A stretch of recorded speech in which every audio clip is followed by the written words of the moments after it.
Salam, axşamınız xeyir olsun. Əziz 8-ci sinif şagirdləri. Xoş gördük hər birinizi. Biz bu gün sizlərlə qüvvə momenti mövzusunun tapşırıqlarına nəzər yetirəcəyik. Birinci başlayıb, öyrəndiklərinizi tətbiq edin. Öyrəndiklərinizi tətbiq edin A variantında sual belədir.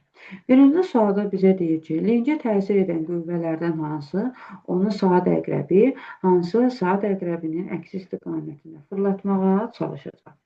Biz bilirik ki, saat əqrəbi bu istiqamətdə fırladır. Yəni, bu olacaq saat əqrəbi istiqaməti. Yaşıl vektoru isə, bax, bu yaşıl vektoru isə saat əqrəbi əksidir. Yəni, biz şəkilə baxsaq, bizim burada lincimiz var. Linc, bax, bu, deməli, qara xətdir. Bu bizim lincimizdir. Uzadır. Bu bizim lincimizdir. Biraz rəngini dəyişək. Ağ rəngidir. Bu ağ var, bu. Bu bizim nəyimizdir? Lincimizdir. Sağ. Biz diqqətlə nəzər yetirsək, görərik ki, bu göy qüvvə, bax, linci bu istiqamətdə fırladacaq. Göy qüvvə linci bu istiqamətdə fırladacaq.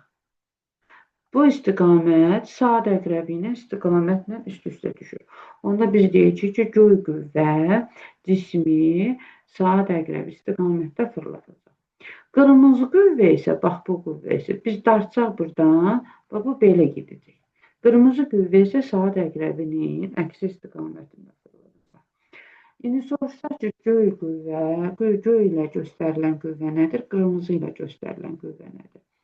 Göy ilə göstərilən qüvvə cismin çəkidir. Biz də bilirik ki, cisim sükunətdə olduqda üfüqi müstəvi üzərində elə çəkisi ağırlıq qüvvəsinə bərabərdir. Elə bu göy qüvvə, bax, bu göy qüvvə, elə cismin ağırlıq qüvvəsinə bərabərdir. Yəni, elə ağırlıq qüvvəsi deyə bilərik. Qırmızı qüvvə isə yayın sağ ucunu tarazlıqda saxlayan yaydır.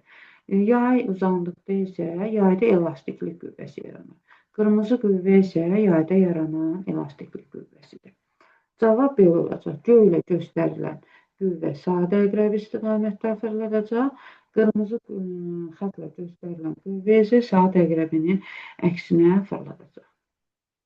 B variantında isə bizə belə deyilir. B variantında bizə deyilir ki, deməli, lincin ucuna təsir edən qüvvə 10 Newton olarsa, lincin, daha doğrusu, tirciyin kütləsi nə qədərdir? Biz dedik ki, linci tarazlıqda saxlayan üç qüvvə var. Qırmızı və göy qüvvə.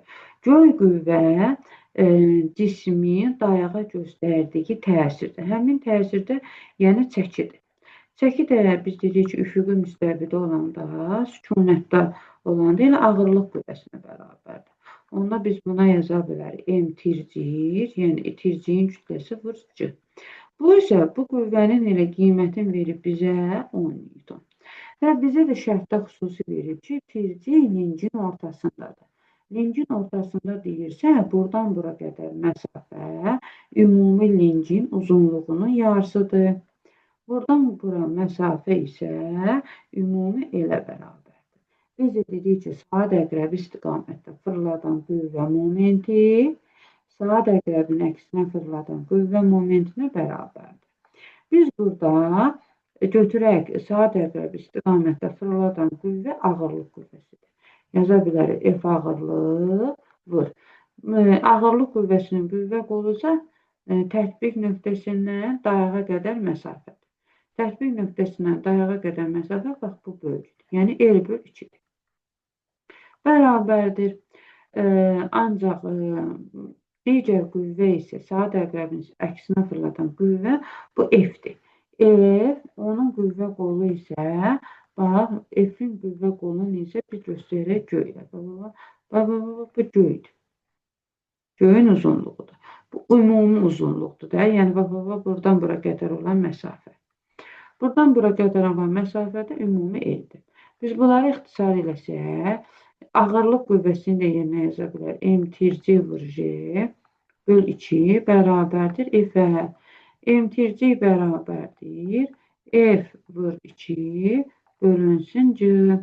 F-in qiymətin 10, 2, C-nin də qiyməti verilməyəndə biz həmişə 10 götürürük. 10-la 10 ixtisar getsə, olacaq 2 kiloqram. Deməli, bax, bu tirciyin kütləsi 2 kiloqrama bərabərdir. Öyrəndiklərinizi tətbiq edin, bu qədər. İndi isə gəlirik öyrəndiklərinizə yoxlayın. Qüvvə momenti hansı kəmiyyətlərdən asılıdır? Birinci sual, qüvvə momentinin düsturu F vur R-dir. F burada deməli təsir edən qüvvə F qüvvə, L qüvvə qoludur. Qüvvə momenti də deməli lincə təsir edən qüvvədən və qüvvə qolundan asılıdır. Qüvvə qolu. İkinci sual. Lincə təsir edən qüvvələrdən hansı ona saat əqrəbi, hansı saat əqrəbin əksi istiqamətində fırlatmağa çalışır? Sual 1. Dinamometrin göstərişi 2,5 Newton olarsa, qabın və içindəki mayenin kütləsini hesablayın. İndi yenə biz baxırıq linc. Linc nədir? Linc tərpənməz dayaq ətrafında fırlana bilən bərk çubuqdur.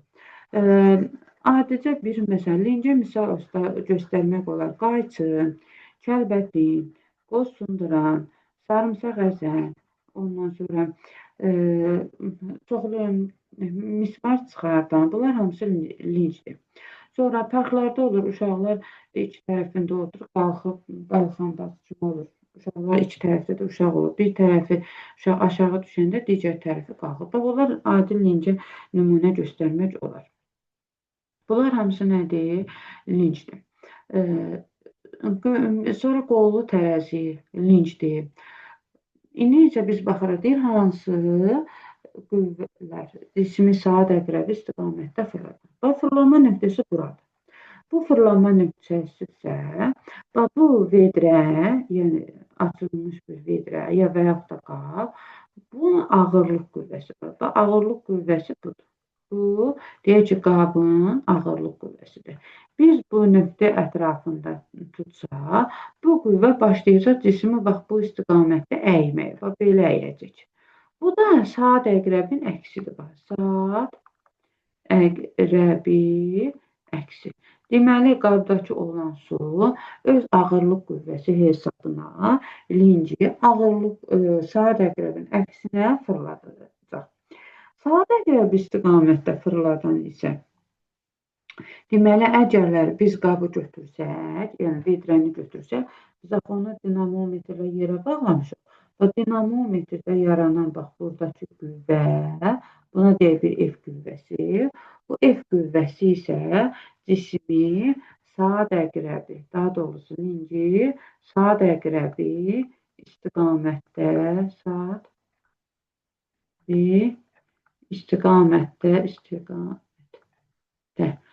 əqrəbi istiqamətdə fırlatmağa çalışacaq. Suala qədər olan bizim cavablarımız budur. İndi isə sualda bizə belədir. Dinamometrin göstəricisi 2,5 Newton olarsa, qabın və içindəki mayenin kütləsini hesablayın. Yəni, qabla birlikdə mayenin kütləsini hesablayacaq. Biz bilirik ki, momentlər qaydasına görə saat əqrəbi istiqamətdə fırladan qüvvə, saat əqrəbin əksinə fırladan qüvvə momentinə bərabərdir. Yəni, M1 bərabərdir M2. Burada olsun, bu olsun F1. F1 olsun, deməli, qabın ağırlıq qüvvəsi. Ağırlıq qüvvəsində düsturu nəyə bərabərdir? MJ. İkinci qüvvəmiz isə, deməli, bu olsun, dinamometrin, burada təsir etdiyi qüvvə, bu olsun F2. Bu da bərabər olacaq, yəni dinamometrin göstərişini göstərəcək bu qüvvə, bu da olacaq 2,5. L2 nədir? L2, bax, deməli, L2 olacaq. Fırlanma nöqtəsindən qüvvənin tətbiq nöqtəsi. Qüvvənin tətbiq nöqtəsinə qədər olan məsafə. Və bu məsafə. Bu məsafədə elə L1-i göstərir bizə 5 sm. Bax, bu da olacaq bizə L2. L1-i isə qüvvənin biz uzadırıq. Uzantısı hardan keçdi? Bax, buradan. Qüvvə deməli, elə bura tətbiq olunur. Buradan, bax, fırlanma nöqtəsinə qədər olan, bax, bu məsafə L1 olacaq. Bu da L1 də bərabərdir 20 sm. Biz baxırıq ki, həm L1 20 sm, həm L2 də 5 sm-dir. Biz baxırıq ki, hər iki qüvvənin qolu santimetrlə verilir. Yəni, buna diqqət eləmək lazımdır. Əgər biri santimetr, biri desimetr olsa, biz onların hər ikisini eyni vahidə gətirəcəyik. Ya desimetrə santimetrə çevirməliyik, ya da santimetri desimetrə. Çünki hesablamalarda onda səhvlik olmayacaq.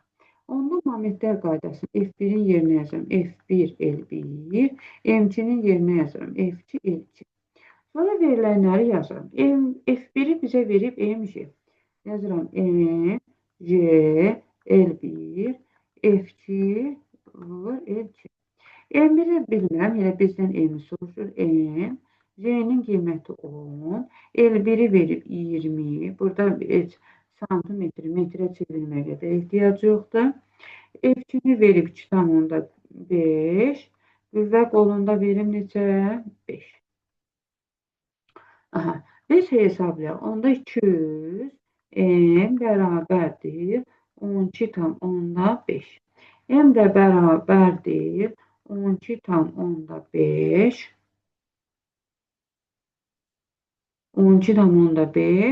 böl 200.